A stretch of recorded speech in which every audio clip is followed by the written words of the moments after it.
Alucard can do it. And he did it in tournament recently at Battle Circuit. I saw that. Very tough though. So.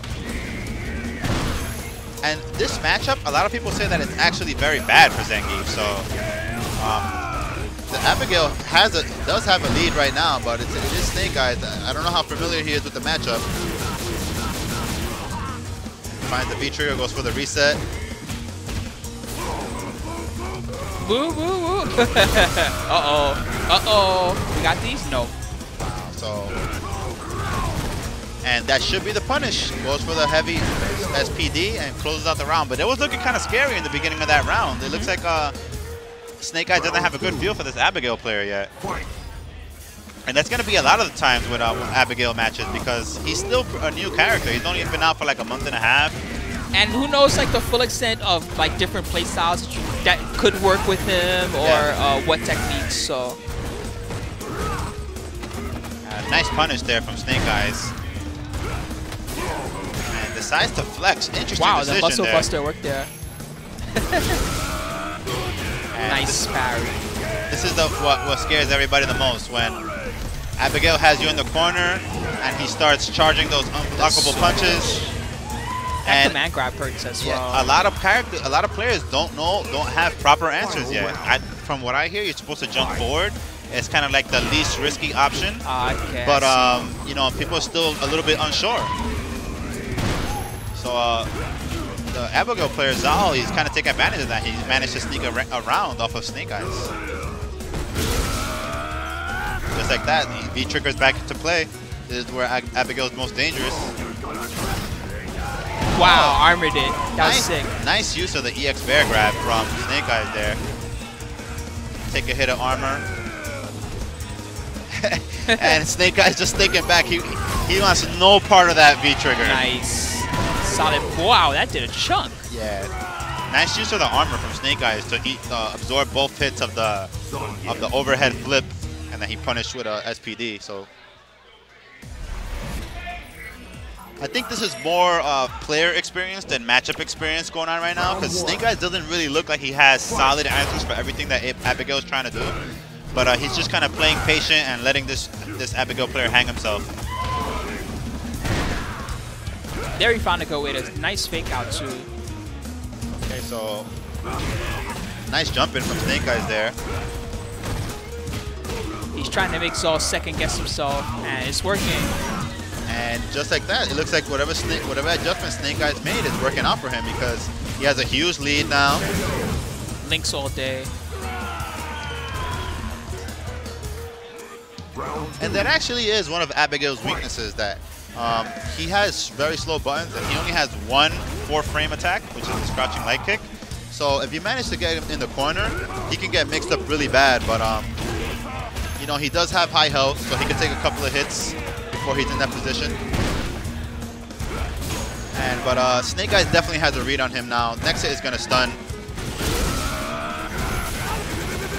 And Xaul finds the crouching medium kick into V-trigger. Wow, misses the command grab.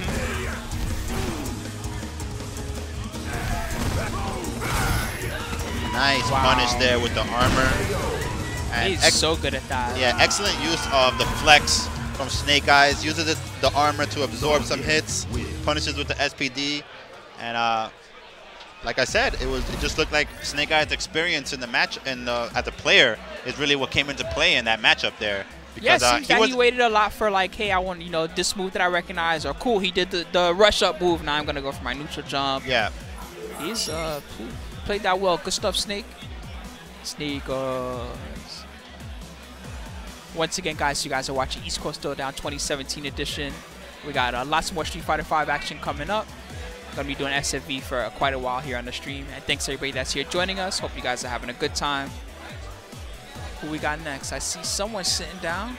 Yeah, shout outs to all the savages on the stream, watching us, you know, supporting us through the Matcherino. That's an excellent way to support the players. Yeah, thanks for contributing. It was already $230. Oh yeah, $230. Oh yeah, like I should clarify. So because of how scheduling is on Sunday, if we don't reach those stretch goals of 1,000 or 2,000 by 9 p.m. tonight, they're not going to be played, even if it goes past that goal on Sunday. Okay, understood. So again, I guys, just got that update from got the update from Catterman himself. Okay, so again, guys, we have to reach the stretch goals by tonight at 9 p.m. If we want to get the exhibition matches. All right, guys, get to work. Tweet those out because I want to see those matches. So. Actually, like, I just pasted it. I just pasted it in the chat for you guys. The code to bring it up is ECT 2017. ECT 2017. Exclamation point. Yeah, blow it up, guys. Blow it up. Exclamation point ECT 2017 for the Infonda Matcherino. And right now we got some players setting up on stage, which means that our next match is about to begin momentarily. I like this banner. They did a good job this year. It looks pretty nice. Yeah, it kind of matches with what you're wearing, too. It looks like yeah, it worked out. Got the black and red. Got a little bit of Manny Blaze flavor going on. I can wear a jacket. Let me tell you, in the Philippines, it's hot, okay? You wear a jacket, you're a fool over there. Yeah. It's nice to wear some street clothes for once. Yeah. Don't remind me, man. Summer is basically over. It's chilly in the morning here in New York again. Yeah, it's starting to get cold a little bit. Yeah. Looks like summer's over, but let's enjoy this Labor Day weekend. We're here in the tournament. Yep. Got a good match coming up. Danslip versus Cliff from Team Play All Gaming. And Danslip is one of the strong players from NLBC with his Cammy. Really strong player online. Player also in SF4. And Rolento. That's right. Later on in the game, he was a Rolento player. So I didn't see much of him in SF4, but he definitely came into his own with Cammy in Street Fighter 5. He has a lot of cool pressure. Like when people try to jump away from him, he anti-airs with the V-trigger drill. So he does a lot of things that other Cammy players don't do. And he has beaten Tokido before. So he's a very strong player. But right now, he's just getting mauled by this Alex. Yep. And doesn't punish. I guess he just wanted to make sure that he got out of the corner. That's big. Into EX to keep it going. Spin knuckle. And just like that, turns it back around. That was a very exciting first round. Yeah, showing that little bit of that experience there. You're never out until you're out. And good stuff to Danslip, being aware of that. So let's see if he makes any adjustments this time. And that was nice. It was interesting that that the Alex player decided to challenge there because the hooligan dive kick is still plus. So it might be a little bit of unfamiliarity from Danslip in the Alex matchup. I don't know if there's any Alex players at NLBC that he plays against. I know Master Mike used to use Alex when he came out, but he hasn't used him in a while. And unfortunately drops the combo, and this could get really nasty for him. Very nice jump out on the full charge lariat. I don't agree with the use of critical art there because he probably should have just kept the pressure, but let's see if he manages to close out this round. That's a good start. He grabbed him with double hooligan. He was crouching there even. It looked like he did a crouch jab on wake up, still got hit. He must have stood up.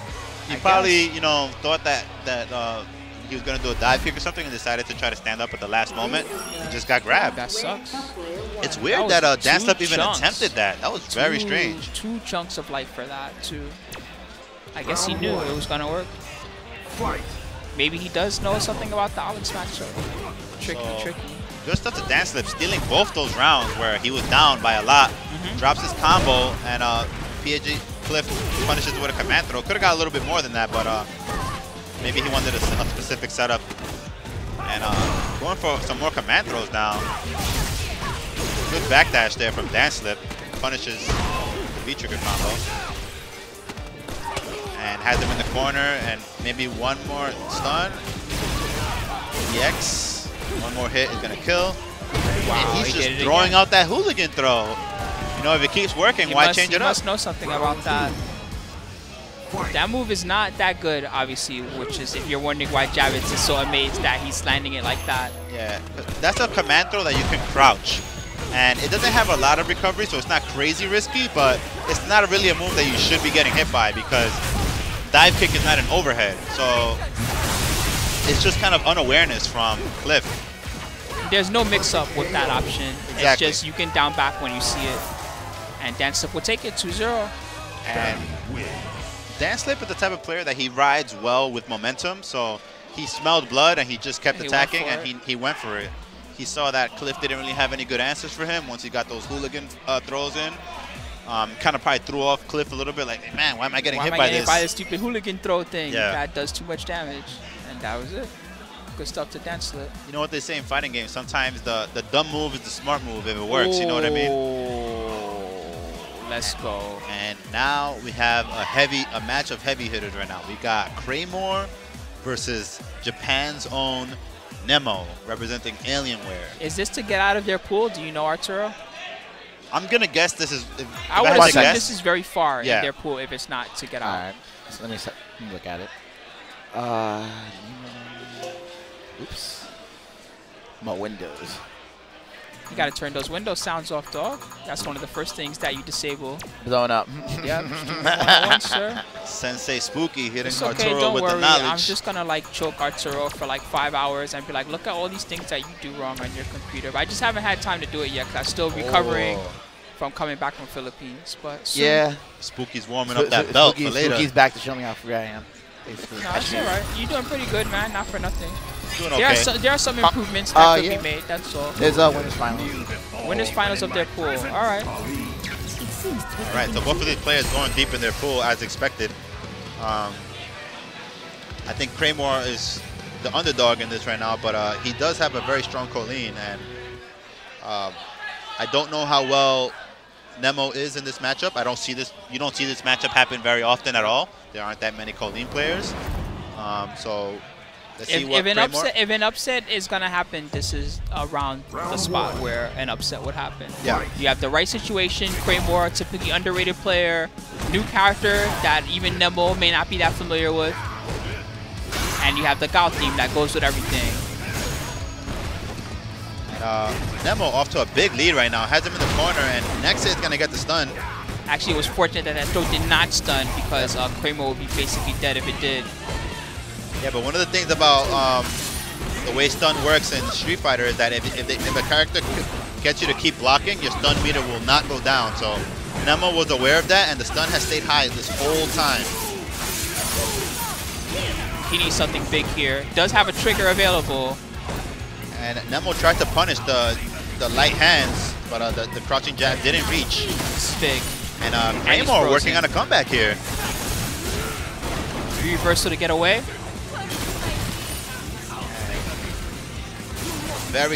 Oh, that was scary. Very tense situation for Kreymore here. No. Nice empty jump. And Nemo takes it with the crouching light kick. Round 2. Fight. All right, but Kreymore showing signs of life. He didn't go down that first round without a fight. That was a very entertaining first round. That is for sure. I'm with you on that. Nice throw. And just like the first round, Nemo off to a pretty nice lead. He does kind of have the advantage in the neutral because he has very good long-range buttons. And it looks like Kolin is kind of struggling a little bit with in the footsie battle. And once again, she's close to stun. Had to use his V-trigger just to try to escape the corner. And Nemo drops his combo. Kreymore gets another chance at life. But doesn't find the V-trigger conversion there. Okay. This is something, but he needs a lot. He does not have much meter to make it happen with either. And Nemo doing a good job of blocking all the frame traps. And finds the throw and gets the kill. So Nemo takes the first 2 rounds of the first game. But Kreymore making him work for it. It's definitely not free. Both of them warming up their hands, cracking their knuckles. It's kind of cold in this room. It's still early in the tournament. Yep. So he needs a good start. What's happened is that Nemo has. There we go. That's what we need. Nemo has been the one to come out swinging at the start of all these rounds. But now that Kreymore has early opportunity, he can force mistakes on Nemo just like this. And nice shimmy. So something that he was trying in his mirror match is that wasn't working. He tried it versus Nemo and it worked, which is the shimmy with the standing heavy kick. So good stuff to Kreymore to continue to try something. You know, just because it doesn't work on one player doesn't mean it won't work on another. So everyone's different, that's for sure. Oh my goodness, the combos and got the stun. Nemo, big comeback opportunity here. He's not gonna kill, but he's gonna go for a tricky reset. So good throw tech there from empty Kreymore. low again. Empty jump.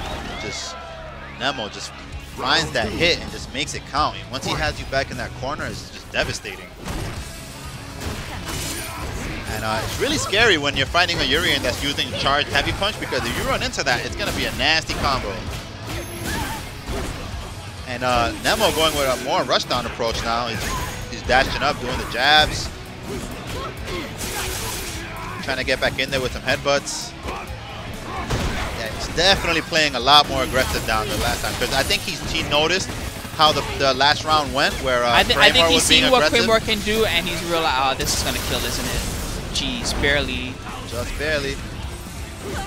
She's got nothing, and no V-trigger. A super might work. Oh, nice throw tech there. Aegis was also in the way, so he couldn't commit to a lot. All right, so Nemo will advance. I think that Nemo definitely recognized the potential danger in his opponent, and that's why he got aggressive there, as you mentioned. Yeah, that's why he turned it up. He saw that, like, you know, trying to play it slow wasn't working. Yeah. And he saw that when Kreymore turned it up, it got really scary for him in the last round. He could have won the previous. Kreymore could have won the previous round. So Nemo and